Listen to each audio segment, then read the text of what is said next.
In our society, menstrual hygiene management is a subject of taboo, beholding regressive beliefs, cultural myths, with deep rooted issues of impurities, where no dialogue happened with men, be it a brother, father, husband, teacher, peer, or a colleague, community leaders, or policy makers.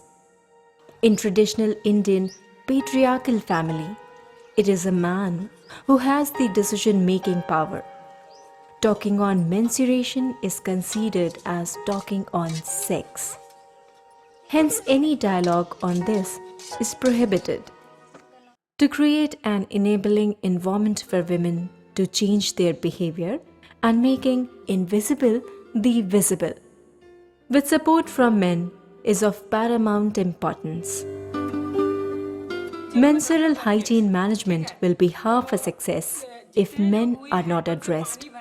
Hence, making men and boys understand menstrual hygiene management is necessary so that they are able to support the behavior changes which facilitate women and girls in realizing reproductive rights and dignity. As young boys are backbone to bring this change, so here is Mohit, who is a community mobilizer. शुरू शुरू में तो काफ़ी दिक्कतें आई और क्योंकि लोग माहवारी के विषय पे बातचीत करना नहीं पसंद करते थे। आज काम करते हुए इतना समय हो गया है, एक बात तो समझ में आती है कि आप अगर किसी भी मुद्दे पे काम करना शुरू करते हैं, चाहे वो मुद्दा जितना भी गंभीर और संवेदनशील क्यों ना हो, बात करने की कला अपने आप ही आ जाती है। It is important to create many more peer educators in the community to build environment with youth. So here is Sarvesh. हम लड़के इस विषय पर तो आपस में बातचीत करते थे, पर इसके बारे में पूरी जानकारी हम लोगों को नहीं थी। हम सुनना तो चाहते थे, पर बड़े हमें भगा देते थे, कहते थे यह आप लोगों का विषय नहीं है। पर माहवारी के बारे में जब हमने मीटिंग में सुना तो बहुत अजीब लगा और शर्म भी आई। ऐसा लगा यह तो महिलाओं का मुद्दा है, इस पर लड़कों के साथ क्यों बातचीत हो रही है। पर कार्यक्रम से जुड़ने पर और लगातार मीटिंग में आने पर धीमे धीमे मेरी सोच में बदलाव आने लगा। अब मुझे लगता है माहवारी तो एक सामान्य प्रक्रिया है, इसमें शर्म या झिझक की क्या बात है। जैसे बढ़ती उम्र में लड़कों के अंदर कई बदलाव आते हैं, वैसे ही लड़कियों में माहवारी आनी शुरू होती है। अब हमारे गांव में लोग माहवारी या इससे जुड़े मुद्दों पर हंसी ठिठोली नहीं करते हैं। And so is doing Atul. वैसे पुरुषों को माहवारी के बारे में देर सवेर से पता तो चल ही जाता है, परंतु हमारे पुरुष भाई इस बारे में अगर खुलकर बातचीत करें तो मुझे लगता है कि यह समस्या, महिलाओं की यह समस्या काफ़ी हद तक दूर की जा सकती है।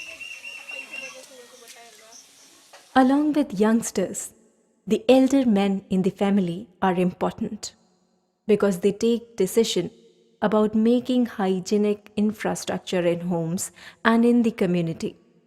So here is Bhanu Pratap Singh, a grandfather. माहवारी टाइम में क्या होता है कि औरतें गंदे संदे कपड़े पहने हुए एकांत में रहती हैं, वो समाज में बैठ नहीं सकती हैं, नहा नहीं सकती हैं, धो नहीं सकती हैं। तो ये सब बीमारी का घर है। जो व्यवहार जो पुरातन समय से फैला हुआ है, इस कुप्रथा को दूर करें कि हम महिलाओं को और युवतियों को समझाएं कि माहवारी का समय एक कोई गंदगी में रहने का समय नहीं है। लेकिन हमारे यहाँ की जो है, हमारे देहात में ये प्रचलन बिल्कुल हीन है। उनमें हीन भावना भर दी गई कि इस टाइम में ये औरत न किसी को छू सकती है, न किसी काम को कर सकती है, न खाना परोस सकती है।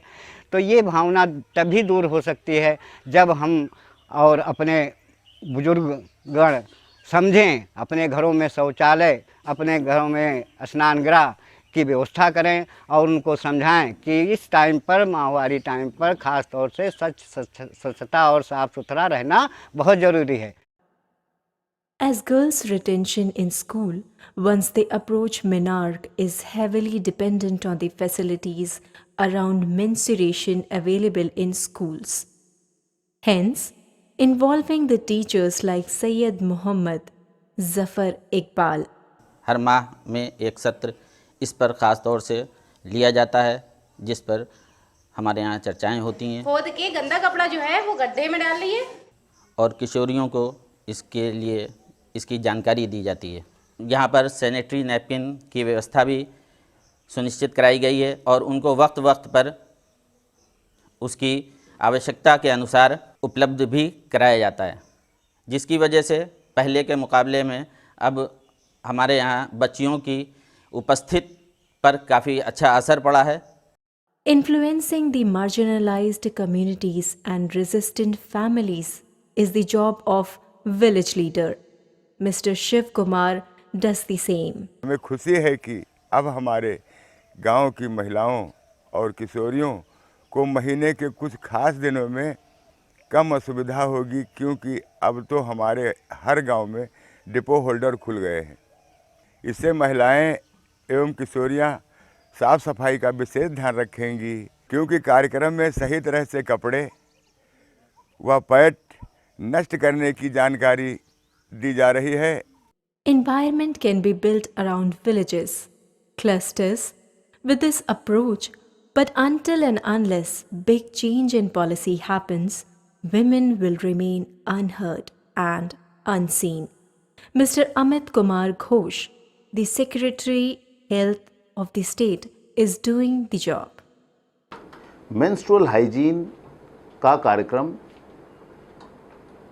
एक अति महत्वपूर्ण कार्यक्रम है, जिसके माध्यम से हम किशोरावस्था में प्रवेश करने वाली हर लड़की, हर युवती तक पहुंचना चाहते हैं। हमारी सामाजिक व्यवस्था में महिलाओं को बहुत सपोर्ट की ज़रूरत है, ताकि वो अपने अधिकारों को जान सके, अपने हेल्थ से जुड़े, अपने स्वास्थ्य से जुड़े मुद्दों को समझ सके। तो यहाँ पर पुरुषों का और युवाओं का एक बहुत बड़ा रोल मुझे दिखाई देता है।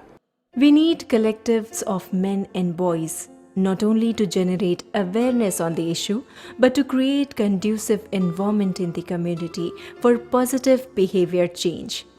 ये मुद्दा सिर्फ महिलाओं का ही नहीं है, यह मुद्दा हम सबका है।